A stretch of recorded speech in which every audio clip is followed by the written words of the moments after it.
Welcome to Blunt Takes. We back at you with another one. Welcome to Blunt Takes, man. This is Greenway. We back at you with the Aftermath edition, man. Aftermath edition. We gonna let y'all know everything that we seen from week 4, what we liked, what we didn't like, what was surprising, and what wasn't shocking at all to some people, man. And we're gonna break it down. Reece, go ahead and let them in. Blunt Takes Aftermath, the first edition, man. We're gonna recap this past week that we just saw Sunday and Monday, man. It was a great one. A great one. First, I want to thank all the support, all the love, everybody, you know, man. It just motivates us to keep going, man, with all the good feedback that we get, man. Remember to like, subscribe, and comment, and let us know what you think. And, you know, I mean, we had a great slate of games in this week 4 of the NFL season. And it started off great with the Thursday night game, if you remember, between the Bengals and the Jaguars. Oh, that was a great game, Green. How you feel about that game? That was a good one. That was a great game, man. You had number 1 pick from this year versus number 1 pick from last year. You had Joe Burrow versus Trevor Lawrence, Sunshine versus In the Pocket, man. And we had a great one. Let's just say we had a great one. Yes, we did. This is a crazy stat I want to bring up, though. Because we all seen the Bengals and Joe Burrow have a great comeback drive, you know, game-winning drive, field goal. He gave it to the boy, CJ, the tight end. I can't pronounce his last name, excuse me. He was balling 2 touchdowns. You know, Jamar Chase has been excellent over there. And that defense has been playing very good in situations. Trevor Lawrence has had 2 games in his career that are not playoffs where he has lost a 10-point-plus lead. And then 2 games, Joey B is the one to defeat him after being down double digits. And you've seen it again. That was a great Thursday night game. Joe Burrow, his sophomore year, he's looking to excel and show people that he's back and he's ready. And I believe in Joe Burrow and the Bengals, man. And man, that was a great game. That was a great game, man. I thought Herb and the Jaguars had their first win of the season right in front of them. You think so? It was so close. It was so close. You know, snatched the victory from the jaws of defeat.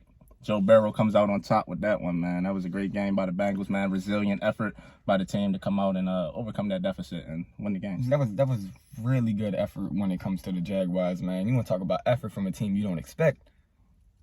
What do you guys say about that Jets and Titans game that went on Sunday, man? That was surprising right there, man. Hey, man, that might have been the shocker of the weekend, ladies and gentlemen.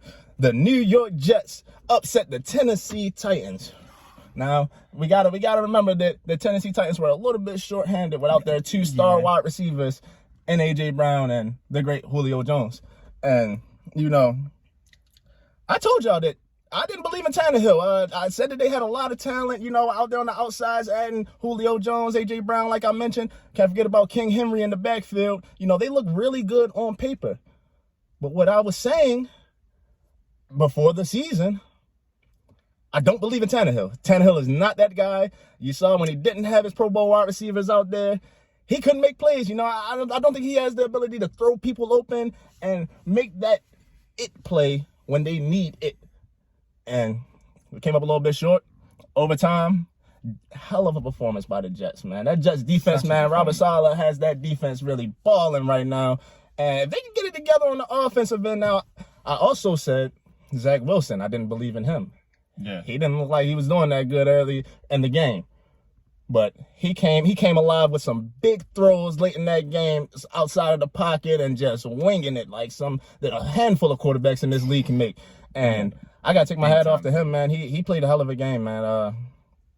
He played a hell of a game, man. The Jets pulled off that upset over the Titans pretty good, man. I gotta ask you, did you see it coming?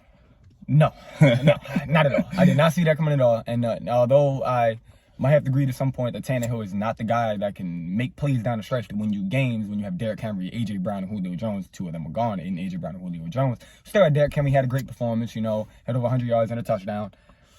But the Titans aren't the same when you have to put it in Ryan Tannehill's hands. And exactly. You stated that before, although I don't think it's to the level that you think it is. I still think they can't be a Super Bowl contender with Tannehill, but it looks like they can't even beat the Jets. So I have to kind of agree with you now that they need them playmakers to get the ball, and you can't put it in your quarterback's hands and win the game. And that's sad in this league. But Zach Wilson, congratulations to him getting his first NFL win. He has a special talent in his arm, and he can make some big throws. But I'd like to see it be more consistent, quarter in, quarter out. Because the end of that game, he was good. Start of that game, he looked bad, man. Looked bad. Yeah, you know, I mean, great performance, man. It was a great performance.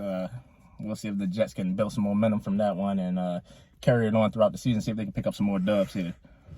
But speaking of dubs, the Washington football team, man, versus the Atlanta Falcons, man. Now, I know they're your guys, man. I know the Falcons are your guys, man. And they had that game, man. They had that game. And I know you got a lot to say about this game, man. And what are your thoughts on that Washington football team versus the Atlanta Falcons game? Well, being an Atlanta Falcons fan, for 15 years, I just like to say I was not surprised that we lost this game. We lost this game the same way we always lose games. The offense balls out, the defense needs to be situational, and we can't get it done. So when it goes throughout the game, we get stops on third down and fourth in games where we're down 10 or up 10, game where it don't matter. But when it's crunch time and we need a play, we get so conservative and just want to run the clock out and never get the first down as we need. We gave Washington a chance with 2 minutes to go, and Taylor Heineke, street ball play to J.D. McKissick and took off. That Heineke magic, man. We can't win when our defense is not stepping up and making the plays. I don't like what Dean Pease is doing. I don't like the game plan Arthur Smith is setting. You have Kyle Pitts and you're not using him, although he is getting Julio type coverage with double coverage and people dropping down across the middle on him so he can't make the big play. But you have to find ways to get that man involved. You have weapons on the outside. And Calvin Ridley, on the other hand, he had a bad game yesterday. Yeah, he had quite some drops that really hurt. Along with the defense, had a couple interception drops. We played very bad as a defense and with our playmakers yesterday, and still almost won that game. Hats off to the football team. Heineke played amazing. They stayed in that game. They put a lot of fight out, and Terry McLaurin torched our secondary pretty bad. Hats off to them. Disappointed Atlanta Falcons. I really think we can turn it around with our schedule coming up with the Jaguars and Jets. 9:30 a.m. Sunday, playing in London. I really think we can win that. We need to win that game to turn something around. If not, we might be in for a long season as an Atlanta Falcon fan. And that's what I have to say about us right now. And man, what another late game debacle by the Atlanta Falcons, and gotta take my head off to Taylor Heineke, man. He made the plays that needed to be made to win the football game, and a great game, man. And it's just disappointing to see the Falcons, once again in the same situation, late in games, folding. But I must say, one of the best games coming into the week that everybody wanted to see was the Arizona Cardinals versus the Los Angeles Rams. We thought that was going to be the best game on the slate. A lot of people probably did.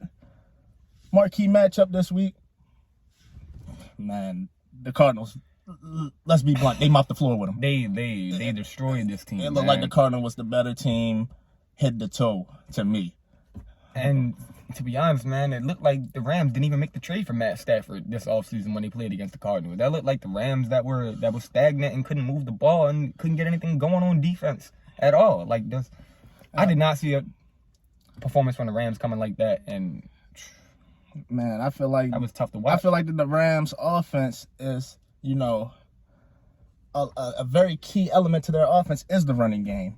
And, I just don't see the running game for them this year. And that's going to be a big problem for them. I feel as though they are a one-dimensional team.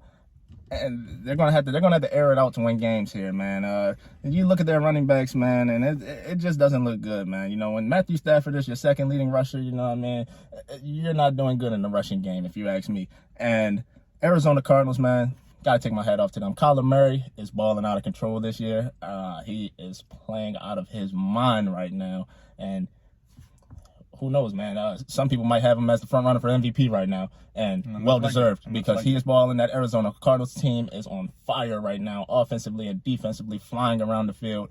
All the weapons that they have on offense, you can't sleep on that defense. I think the pickup by J.J. Watt, is a very good pickup when you got him and Chandler Jones on that D-line. Their D-line is fierce, ladies and gentlemen, and that secondary is real. Zach Simmons and Buda Baker, that's real. Buda Baker, one of the best safeties, the best safety in the league. And, man, that Cardinals team is very put together, man. And Rams got a chance to bounce back Thursday night versus Seattle Seahawks, and that's a good matchup.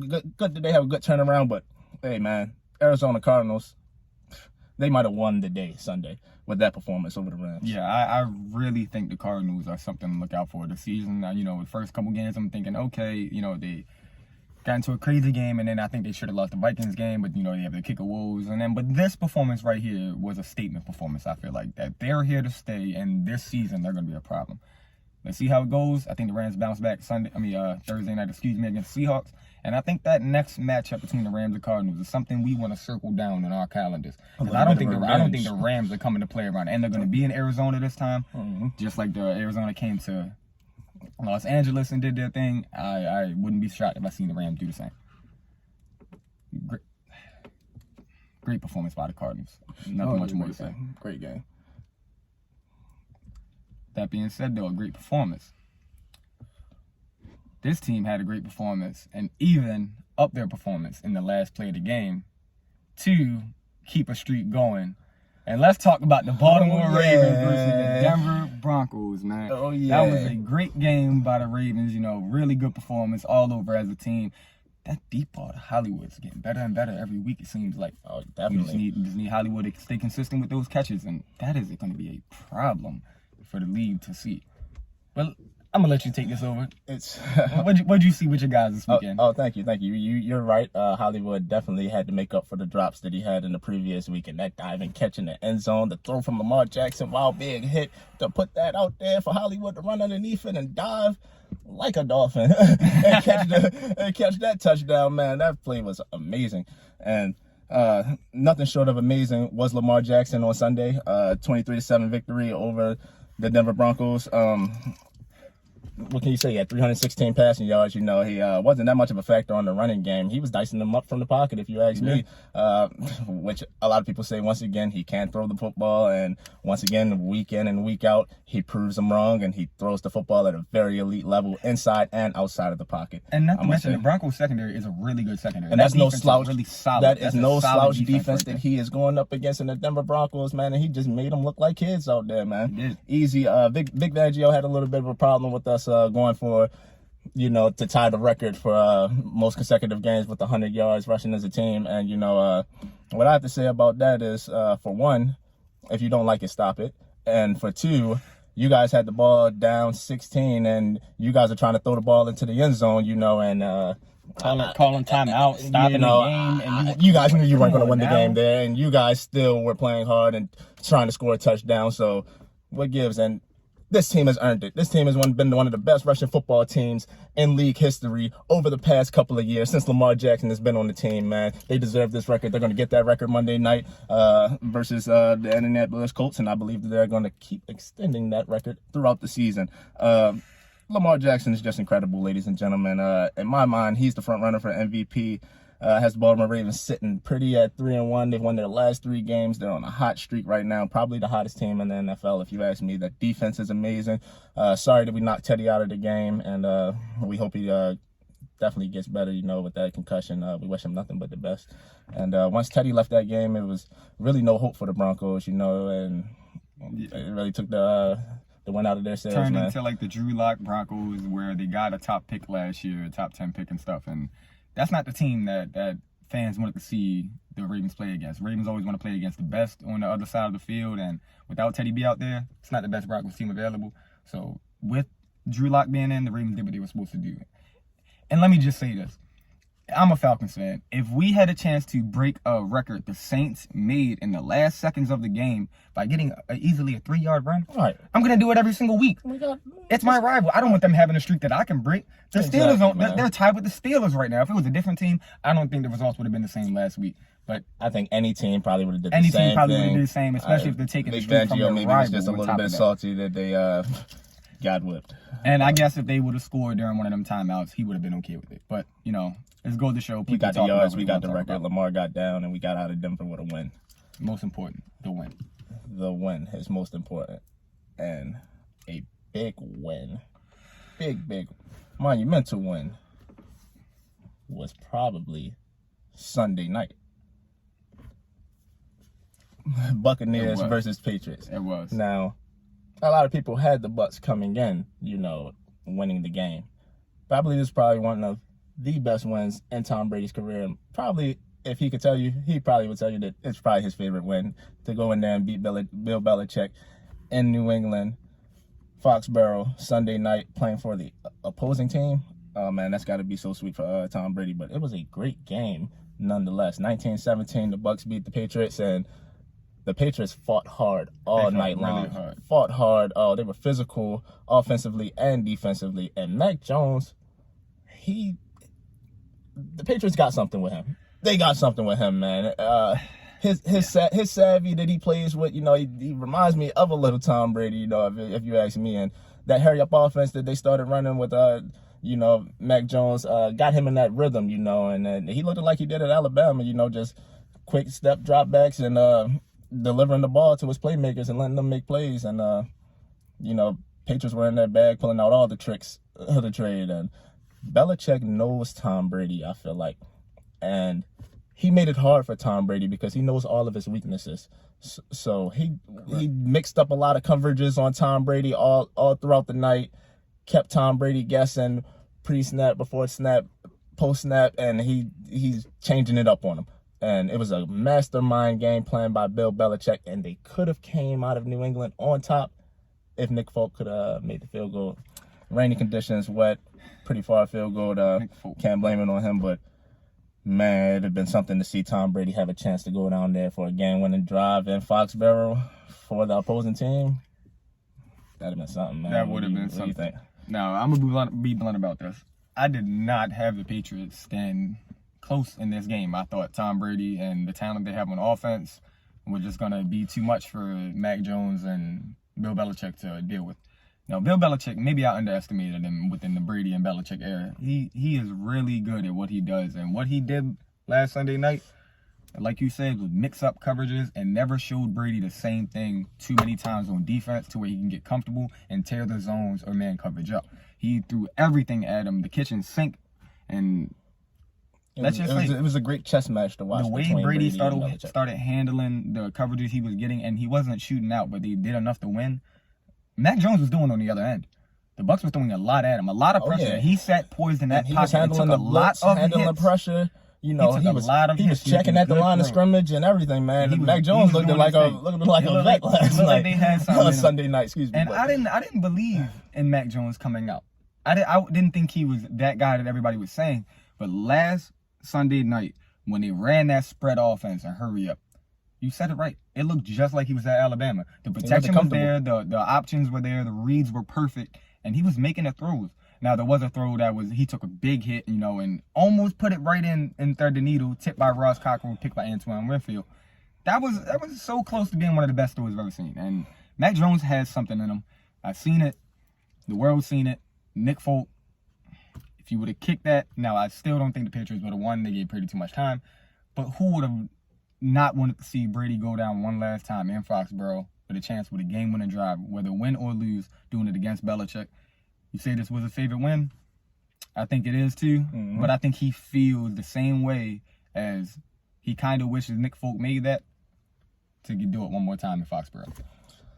All in all, great game though. Man, it'd have been great, man. It'd have been great to see. It was a great game Sunday, and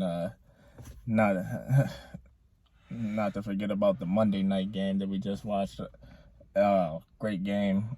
Chargers got up big early. Raiders tried to make a quick fight back at the tail end of that one, and came up a little bit too short. A little bit. Kind of a weird game, had the lightning delay, and the irony in that, right? A lightning delay in the Chargers game, the lightning bolts, and it was crazy from the start. Crowd was 50-50, you had a lot of Raiders fans too, as well as the Chargers. I believe it was probably 50-50 there. It felt like a Super Bowl feeling. Yeah, it was kind of weird to see that. Yeah, like maybe the jerseys are the only thing that tell you who's home, but when you go to the stadium as a fan, you might have thought you went to the Raiders. Listening to the crowd noises and the crowd cheers, man, it was pretty exciting, man, to see the Raiders back in LA and the fans still there and they love them.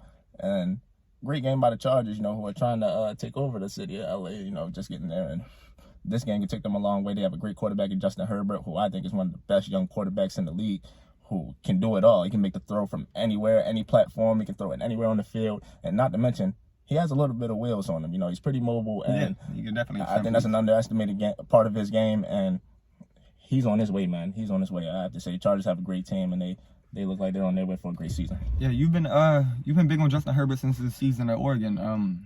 I'd have to say that, you know, he's proven every year, especially last year, one of the greatest rookie seasons ever as a QB, arguably the greatest season as a rookie QB. Going into sophomore year, has the Chargers 3-1, leading that team based off, you know, his arm talent and what he can do outside the pocket. And that defense, you know, Bosa back, you know, Darwin James, and that defense is pretty good. Has a lot of young talent around.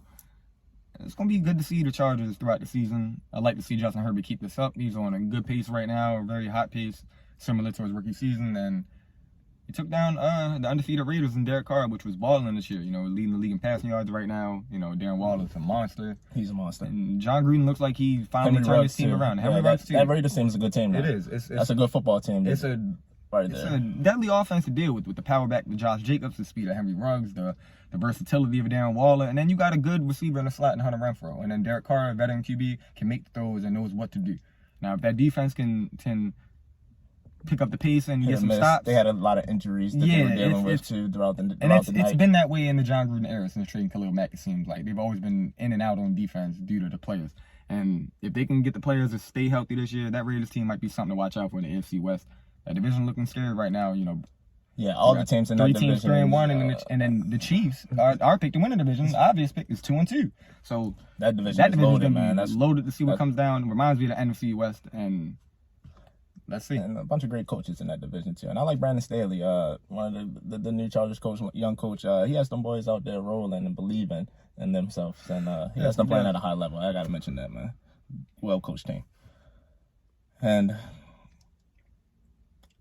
that's been your Blunt Takes Aftermath. Pretty much the best recaps of the other games that we watched. Any ones that we missed, please mention them in the comments. If you want us to talk about any games coming up, let us know. And yeah, man. I just want to mention one game before we go. I liked that Cowboys versus Panthers game. Ooh, that was a pretty interesting, intriguing game right there. And the Cowboys came out on top. They also look like they have a good team. And Sam Darnold was doing his thing, man. Yeah, it seems like Sam Darnold. He needed to get out of New York. That's what it seems like right now. And he's balling. Panthers are playing good. Took a tough loss, but it was a good one. And also before we go, Justin Fields with his first NFL win. Congratulations and hats off to Justin Fields. I'm gonna be blunt and sweet. He needs to be the starter the rest of the season. Start that man. Justin Fields definitely needs to be the starter for the rest of the season, man. And let him take over that city, man. Which he's already done. And this has been Blunt Takes Aftermath. I hope you guys enjoyed it. It's your boy ReeceMoney. It's Greenway. And this is what we do here, man. Blunt Takes Aftermath, coming at you with all the recaps from the games. You know, any games y'all want us to recap, you know, in later episodes, please let us know. Comment. Let us know what y'all think on this and other Blunt Takes episodes. And it's been a good one. It's been a good one, man. Remember to stay tuned to the new Blunt Takes episode coming out this weekend. Stay blunt. Yes, sir.